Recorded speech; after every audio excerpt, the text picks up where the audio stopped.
Vous avez la Alors, parole. merci beaucoup, mon frère Moussa.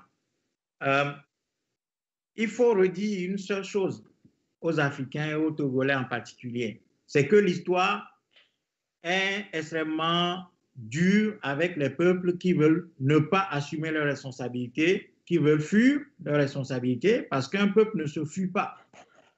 Et les Africains se trompent en pensant qu'il y aura une solution facile. Aucun peuple ne s'est libéré par des voies faciles, parce que la voie facile n'existe pas. Dans l'histoire de la marche des peuples, il n'y a pas de voie facile.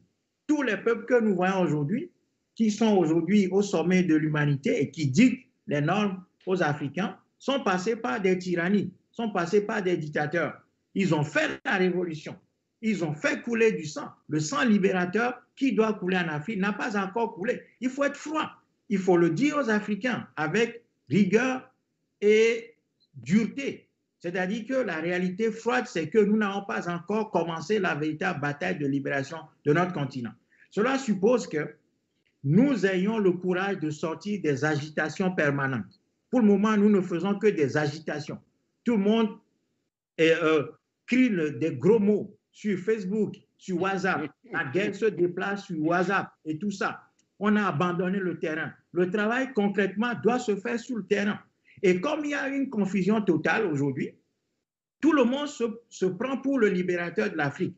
Tout le monde arrive et élabore un discours et commence par dire que, voilà, il commence à se présenter comme un gourou et oubliant que nous sommes dans une situation d'une équipe de football qui est menée, qui est totalement désorganisée.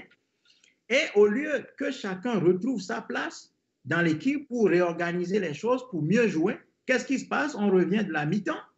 Eh bien, le gardien, comme on est mené 20-0 à la mi-temps, le gardien va prendre la place de l'attaquant de pointe. Du buteur. Le terrain va jouer à la défense. Le défenseur veut devenir l'ailier gauche, ainsi de suite. Donc, aujourd'hui, nous aggravons notre cas en faisant ce que nous sommes en train de faire. Donc, il faudra retrouver de la cohérence, de la discipline, former les gens et essayer de les amener à la seule idée qui vaille, à savoir l'idée d'un combat de libération nationale et continentale. Et ce n'est que ça que l'histoire nous a indiqué. Tout le reste, c'est du folklore, c'est du bavardage, et ce travail-là, il passe absolument par le terrain. C'est pour ça que les Africains qui sont à l'étranger sont obligés, la diaspora africaine est obligée d'assumer ses responsabilités. Et nous ne comprenons pas, et moi je n'accepte pas de voir la diaspora dans cette position-là, de défaitisme, d'attentisme, de désorganisation, d'indiscipline, où tout le monde veut jouer le rôle de leader, alors que les gens n'ont pas les capacités, les gens n'ont pas les connaissances qu'il faut.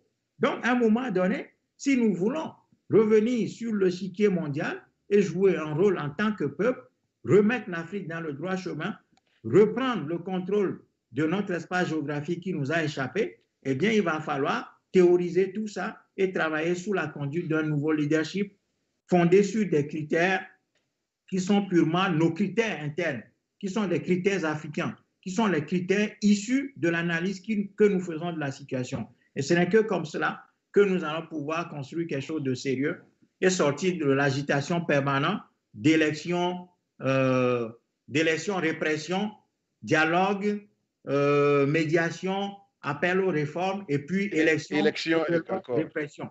Donc, il faut sortir de tout ça. Merci beaucoup à M. Pogli pour donc